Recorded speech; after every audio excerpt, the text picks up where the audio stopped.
Assalamualaikum warahmatullahi wabarakatuh. Perkenalkan, saya Teti Novianti, saya guru di SMA Negeri 6 Bogor. Pada kesempatan ini, saya akan mencoba memaparkan tentang implementasi bagja inquiry apresiatif pada pembelajaran saya. Secara konsep, implementasi model inquiry apresiatif bagja bisa dilakukan dengan tahapan berikut. Yang pertama B, buat pertanyaan utama. Pada tahap ini kita bisa menggunakan pertanyaan-pertanyaan pemantik seperti berikut. Apa fokus utama dari proses inquiry yang akan Anda lakukan? Lalu apa tujuan dari inisiatif yang Anda lakukan? Lalu mengapa Anda ingin melakukan itu? Yang kedua, tahapan yang kedua adalah ambil pelajaran. Pertanyaan pemantik pada tahap ini diantaranya adalah apa hal positif pada diri Anda atau anggota tim Anda yang mengarah pada tujuan dari inisiatif yang dilakukan. Yang ketiga, apa saja daya dukung yang tersedia? Lalu, apa yang sudah berjalan dengan baik? Lalu, siapa saja yang terlibat dalam kontribusi menghasilkan hal positif pada komunitas? Yang ketiga, gali mimpi. Pada tahap gali mimpi bisa digunakan pertanyaan pemantik apa yang jadi impian Anda atau tim yang Anda pimpin. Kemudian apa saja kemungkinan positif yang akan terjadi di masa depan. Yang ketiga, jabarkan rencana. Pada tahapan ini, pertanyaan pemantik yang bisa digunakan adalah apa langkah-langkah baik berurutan atau simultan yang perlu dilakukan. Yang kedua, bagaimana agar setiap orang dalam komunitas dapat berkontribusi membantu terwujudnya perubahan. Lalu, kapan dan di mana aksi atau upaya transformasi itu dilakukan. Tahapan yang terakhir adalah atur eksekusi. Pertanyaan pemantik di tahap ini diantaranya siapa yang akan melakukan apa dan bagaimana dan kapan. Lalu bagaimana mengukur kemajuan dan melanjutkan langkah. Yang ketiga, bagaimana caranya menjaga komitmen dan konsistensi dalam mengeksekusi rencana. Berikutnya,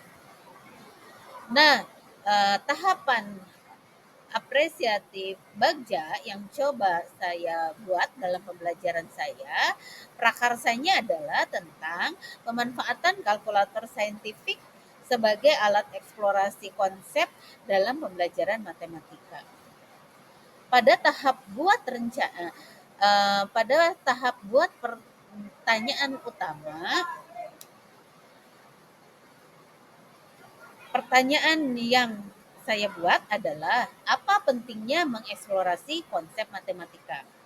Lalu, media apa yang dapat digunakan untuk membantu eksplorasi konsep matematika? Mengapa kalkulator saintifik dapat dimanfaatkan untuk mengeksplorasi konsep matematika? Dan pertanyaan yang keempat adalah bagaimana cara memanfaatkan kalkulator saintifik sebagai alat eksplorasi konsep? Dan tindakannya adalah mengimplementasikan model pembelajaran eksploratif untuk mengasah kemampuan berpikir kritis.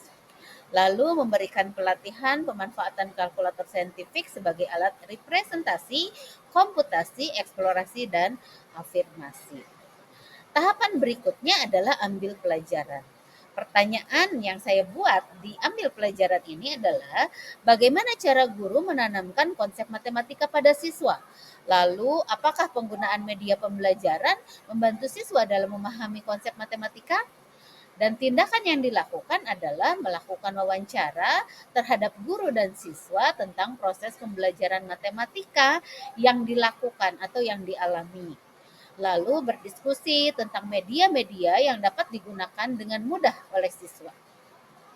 Lalu di tahapan gali mimpi, pertanyaan pemantik yang saya gunakan adalah proses pembelajaran seperti apa yang diharapkan siswa. Lalu materi apa yang dirasakan siswa sulit untuk dipahami. Sedangkan tindakannya adalah menanyakan pendapat siswa tentang pembelajaran yang diharapkan, lalu melakukan wawancara tentang materi yang ingin dieksplorasi dengan memanfaatkan kalkulator saintifik. Tahap selanjutnya adalah jabarkan rencana. Pertanyaan yang saya buat di tahapan ini adalah bagaimana langkah mengeksplorasi konsep matematika berbantuan kalkulator saintifik?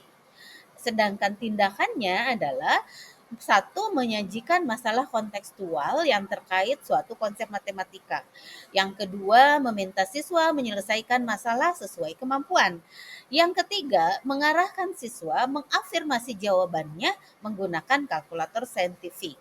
Dan yang keempat, mengarahkan siswa melakukan eksplorasi konsep menggunakan kalkulator saintifik dan dipandu atau diarahkan dengan lembar aktivitas peserta didik atau LAPD. Dan pada tahapan terakhir, atur eksekusi, pertanyaan yang coba saya buat adalah bagaimana langkah-langkah yang dilakukan guru? Kemudian bagaimana peran siswa dalam prakarsa ini? Yang ketiga, bagaimana cara guru dan siswa mempertahankan prakarsa ini? Dan tindakannya adalah guru menyiapkan kalkulator, menyusun rencana pelaksanaan pembelajaran atau modul ajar, kemudian menyusun lembar aktivitas peserta didik atau LAPD, lalu mengikuti pelatihan pemanfaatan kalkulator saintifik dan juga mengimplementasikan pemahamannya pada materi lain. Nah, itu saja yang dapat saya paparkan, mudah-mudahan bisa bermanfaat dan memberikan pengalaman berharga buat saya pribadi. Terima kasih. Wassalamualaikum warahmatullahi wabarakatuh.